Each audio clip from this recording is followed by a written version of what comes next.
Hello everyone, শুভ সকাল বন্ধুরা। কেমন আছো তোমরা সবাই? আশা করি ভালো আছো, সুস্থ আছো।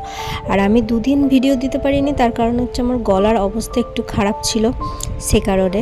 তো দেখো, এখন ঘড়ির কাঁটায় বাজে সকাল 7:30। ওই যে তোমাদের দাদাভাই রেডি হচ্ছে, খাওয়া দাওয়া কমপ্লিট, তো কাজে চলে গেল। আর মা এনেছিল সকালে চিংড়ি মাছ, ওটাকে পরে বাজবো। 9টা নাগাদ আমি একটা ডিম সেদ্ধ খেয়েছিলাম, তার কিছুক্ষণ পরেই আমি টিফিন করে নিয়েছি। আর তারপরেই হঠাৎ করে ফোন আসে যে আমাকে সেন্টারে যেতে হবে, ওখানে আমার চেক আপ আছে। তাই জন্যই তাড়াহুড়ো করে মাছটা বেছে ধুয়ে কোনো রকমের ফ্রিজে রেখে আর রেডি হয়ে বেরিয়ে পড়েছিলাম। আর আজকে এত প্রচণ্ড পরিমাণে রোদ উঠেছিল যে কি বলবো, শরীরটা এতটাই অস্থির লাগছিল। তো হঠাৎ করে ফোন আসে, বেরিয়ে যেতেই হলো। যদি আগের দিন আমাকে বলে রাখতো তাহলে আমি আজকে সেরকম প্রিপারেশান নিয়ে রাখতাম। তো হঠাৎ করে বলায় আমাকে হঠাৎ করেই বেরিয়ে যেতে হয়েছে। আর আমাদের বাড়ি থেকে সেন্টার খুব একটা দূরে নয়, কিন্তু তাও এই রোদ্দুরেতে খুবই অসুবিধা হচ্ছিল। আর এমনি ভালো সময় হলে টুকটুক করে হেঁটে হেঁটে যাওয়া যায়। আর এই অবস্থায় যেহেতু আমার এখন কোনো জার্নি সেভাবে একদমই নেওয়া উচিত নয়, সে কারণে ওই যে টোটোয় করে গেলাম। আর আমি একা না, মাও গিয়েছিল আমার সাথে। তো ওখানে গেলাম, কথা বললাম। দেখো, এই অবস্থায় কোথাও যাওয়ার কথা শুনলে আগে থেকে রেডি হয়ে থাকতাম, কিন্তু হঠাৎ করে বলাতে খুবই অসুবিধা হয়েছিল। তার মধ্যে এত প্রচণ্ড পরিমাণে রোদ, আর গিয়ে যদি শুনি যে আমার সেখানে কোনো কাজই হয়নি, তাহলে কেমন রাগটা ধরে বলো তো। গেলাম, গিয়ে কথাবার্তা বললাম, কিন্তু ওরা বললো যে আমার এখনও সেরকম সময় আসেনি, ডেট আসেনি চেক আপের। আমি বললাম আমাকে তো একটু আগেই ফোন করে ডাকা হলো, এরকম করে বলল যে তোমার ডেট এখনও 2 সপ্তাহ 2 পরে আছে, তুমি সপ্তাহ 2 পরে এসো। তো আর কি করা যাবে, আমি বাইরে বসেছিলাম, মা গেছিলো ওপরে, ওখানে চেক আপ হচ্ছে মায়ের। তারপর বাড়ি এসে খাওয়া দাওয়া করলাম।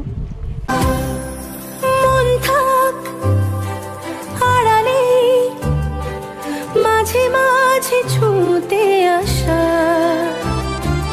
জানি হাত বাড়ালে ধরা দেবে ভালোবাসা, তুমি পথে চেনো।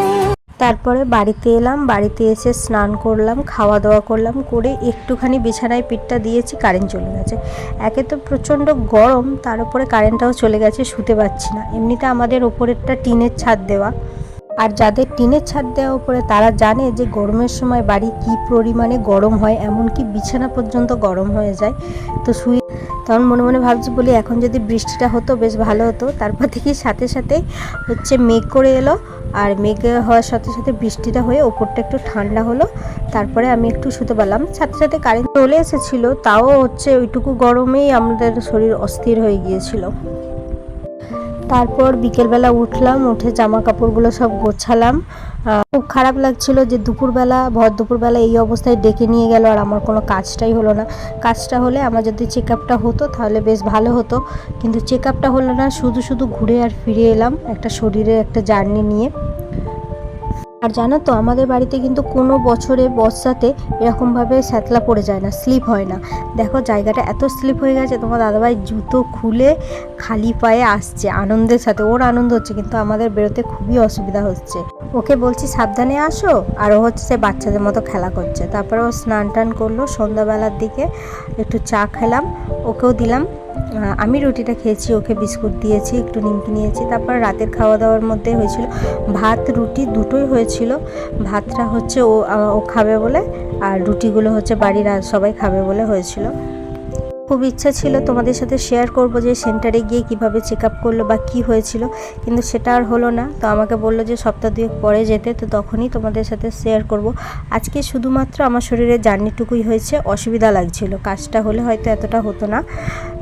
তার কি করা যাবে। তো চলো, আজকের মতো ব্লগটা এখানেই শেষ করলাম। সবাই ভালো থাকবে, সুস্থ থাকবে, আর দেখা হচ্ছে নতুন আরও একটি ব্লগ নিয়ে। টাটা।